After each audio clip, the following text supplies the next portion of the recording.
Lanjut lagi seri tips pro Revit-nya. Seperti biasa admin akan share tips-tips yang mungkin berguna buat kalian dalam mengoperasikan Revit. Jadi bisa dilihat di cover atau thumbnail video ini. Di sini kita sudah mencapai part 3. Tipsnya apa aja? Seperti biasa ada 5 tips. Yang pertama adalah select by face. Lalu kedua ada click and drag. Ketiga ada save material library. Keempat ada 3D view, set home view. Lalu terakhir ada spot elevation rotation. Nah, ini tips-tips apa? Kita coba aja satu persatu. Kita menggunakan sampel file aja. Open, kalau arahkan ke panah ya, di sisi kanan open ini ada pilihan sample files. Ini adalah file-file contoh yang disediakan oleh Revit. Kali ini kita bisa coba yang ya, nah ini kita bisa coba nih RST Basic Sample Project. Open. Oke, ini kita masuk ke lembar sheet. Kita masuk ke 3D aja ya.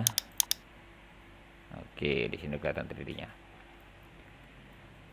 Langsung aja tips pertama adalah select by face. Nah, jadi select by face ini adalah opsi yang bisa kita hidupkan atau kita matikan. Jadi mungkin teman-teman ada yang udah tahu ya, kalau di sini ada tombolnya select element by face, ini bisa kita nyalakan seperti ini ya, posisi nyala ya. Atau kalau saya klik lagi, dia posisi mati.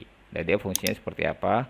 Kalau pada posisi nyala, kita dapat memilih objek pada bagian face-nya seperti ini ya. Lalu kenapa harus dimatikan? Ya kalau kita matikan, kita nggak bisa klik ini, melainkan kita harus klik di tepi objeknya. Nah ini kadang-kadang kita perlu nyalakan atau kita perlu matikan. Praktiknya seperti apa? Kalau kita pada posisi 3D seperti ini ya, mungkin lebih praktis pada posisi nyala ya, karena kita akan dengan mudah memilih objeknya. Tapi lain halnya kalau teman-teman sedang pada posisi mendraft atau membuat gambar kerja secara detail. Misal ya, pada gambar tampak. Ya, seperti ini. Kadang-kadang kita akan berurusan dengan teks-teks yang ada di sini ya. Misal entah itu tagging atau entah itu teks ya, picture load-nya ya, yang udah ada aja. Nah, mungkin di sini ya. Nah, ini ada tagging ya. Nah, di sini kita akan rancu untuk memilih antara teks dan objek karena select element by face-nya aktif. Nah, tapi kalau saya nonaktifkan aja, saya akan dengan mudah memilih objek-objek 2D seperti garis atau teks ya, tagging-tagging dan sebagainya, dan tidak langsung memilih objek yang ada di belakangnya. Ya, penggunaannya seperti itu, teman-teman. Jadi sesuai kebutuhan aja ya, kapan perlu kita nyalakan, kapan perlu kita matikan. Oke, selanjutnya adalah click and drag. Nah, click and drag ini juga dekat-dekat sini juga fungsinya. Nah, ini biasanya admin matikan ya, karena ini kalau dinyalain ya, kadang-kadang kita mau memilih sesuatu objek ya dengan cara cross selection seperti ini ya. Tapi kalau posisi dia kena objek, misalnya ya, admin mau cross gini ya. Nah, dia akan langsung memilih objek dan menggesernya seperti itu. Jadi misalnya kita kena seperti ini ya. Klik tahan. Oke, ada beberapa objek yang tergeser tuh seperti itu. Itu dikarenakan opsi click and drag-nya nyala. Nah, kalau admin matiin ya, nah dia nggak akan bisa langsung ngedrag, melainkan dia akan membuat kotakan seleksi. Nah ini lebih berguna teman-teman ya. Nah, ya seperti itu ya. Kita nggak akan langsung secara tidak sengaja menggeser objek dengan cara seperti itu. Tapi tetap bisa kita klik and drag dengan dua langkah seperti ini. Ini saya klik dulu, terpilih dulu, baru saya drag dengan menggunakan ini. Ya, itu baru bisa. Tapi kalau secara langsung dia nggak bisa. Oke, tips selanjutnya adalah save material library. Ini maksudnya apa? Jadi dalam proyek kita sering kali membuat material baru atau kita membutuhkan material dari proyek yang lain. Nah, ini sebenarnya kalian bisa bikin library yang memang sering dan akan kalian pakai lagi. Jadi kalau kita masuk ke manage material ya, masuk setting material, dan di bawah ini ada library. Jadi kalau mungkin belum kebuka, klik tombol ini ya, material libraries. Dan di sini teman-teman bisa lihat libraries bawaan Revit di home, di IAC material ini memang sudah banyak ya. Tapi kadang-kadang kalau kita bikin baru, kita bikin custom, misal ya, admin ambil contoh dari metal ini misal ya. Nah, misal kita bikin custom dari satu komponen aluminium ini misalnya, kita up dulu ke project. Oke, udah ada, kita replace aja nggak apa. Nah, ini admin namain misalnya handle aluminium. Ini contoh aja ya. Ini bisa berupa apa aja. Oke. Ini bisa kita pakai di sini. Kita atur juga propertiesnya ya tentunya. Lalu bagaimana kalau kita mau simpan untuk kita pakai lagi? Nah, di sini kita bisa gunakan tombol ini ya. Kita bisa open, kita bisa create. Nah, karena kita belum create, kita create dulu. Kalau kita belum bikin, kita create dulu. Ya, di sini langsung kita simpan filenya.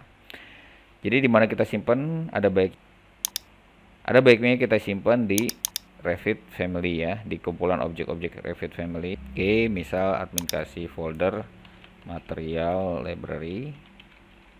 Oke ya. Dan langsung kita simpan misalnya proyek rumah. Oke, library material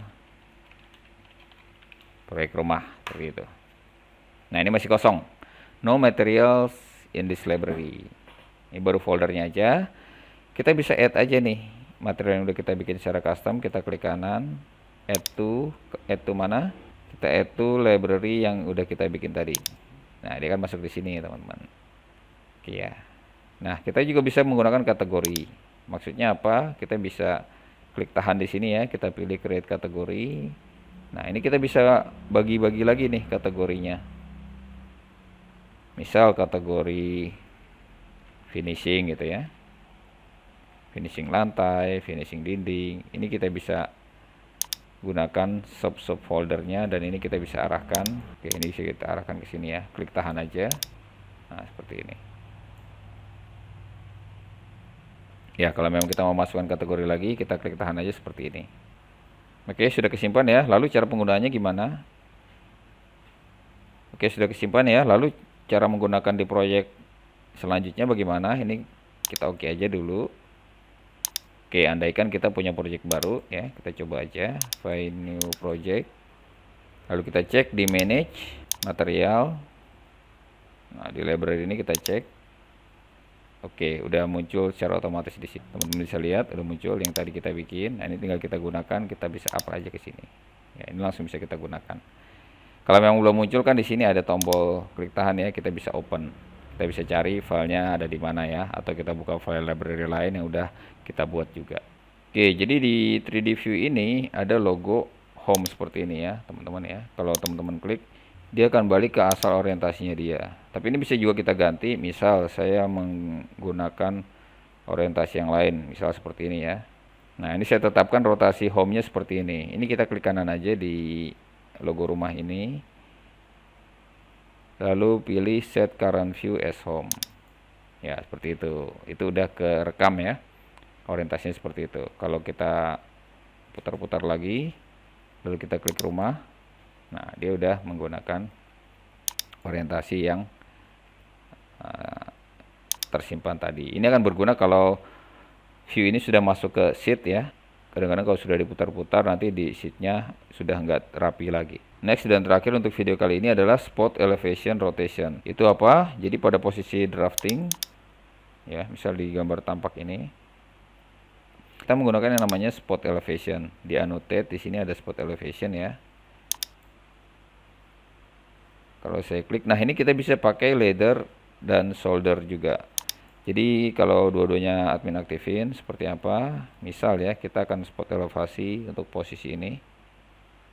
Ya, jadi ladder itu adalah arah dari panah ini. Kita bisa tempatkan di mana ya, seperti handle juga.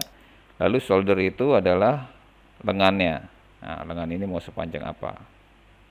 Ya, seperti itu. Nah, jadi ini tinggal kita arahkan ya, mau seperti apa menggunakan ladder dan solder ini. Tapi kadang-kadang kita perlu teks ini miring. Jadi ini bisa kita matikan salah satu. Misal ladder saya matikan, saya arahkan ke objek ya, misal di objek ini. Nah, kalau laddernya mati, dia hanya ada soldernya, dia hanya bisa ke kiri dan ke kanan seperti ini. Ya. Coba nyalakan lagi laddernya, lalu saya matikan soldernya. Nah, kalau soldernya mati, seperti apa? Kita bisa arahkan teksnya untuk miring. Ya, jadi tidak mesti horizontal. Ya, seperti itu. Nah, miring ke sana juga bisa ya. Jadi sesuai dengan situasi dan jenis gambar detailnya seperti apa. Jadi kapan teman-teman membutuhkan leadernya untuk miring atau untuk lurus seperti ini. Oke, sekian video tips-tips untuk kali ini. Admin akan lanjutkan lagi yang mungkin bermanfaat di video-video yang selanjutnya.